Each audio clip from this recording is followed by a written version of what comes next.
О Господар, шун ме лафија, лелен ко обзир ме мисле од ова соразмислинава. Шун мо гласо таром ловикиба, мо царо хем мо девел, соске туки моленаваман. Сабајлескоро шунеа мо гласо, о Господар. Сабајлескоро бичавава ми молитва ки туте, хем уџа керава. Соске тусијан девел, каске најтано шукар о беззаконие, о билачо најте живинел ки туте.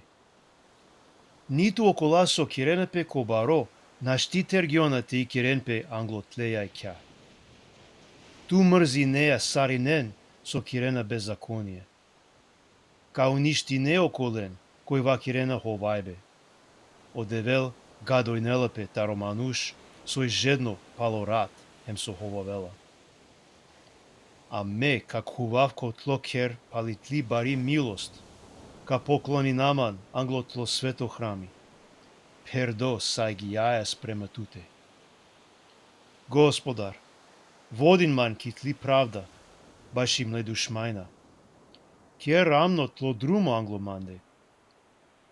Соске наe чачипе ко ленгере муја, о срце ленгоро тано пердо била чипаја, о ленгоро крло тано правдо гробо, а печибјаја, ва кирена англа туте шукар, а пало туте то лафи кирена. Девла, рачунинлен баши крива, неке перен кодова со коркори планиринге. Палделен баши оленгоро буд баро број билаче букјасо керге. Соске булингепе против туте. Хем ка веселиненпе сарине, кој со надиненепе ки туте. Увек ка радуиненпе, соске тусијан ленге покрив, коте со тели туте гаравелен, хем аракелен. Хем ка радуиненпе ки туте, окола кој мангена тоа наф.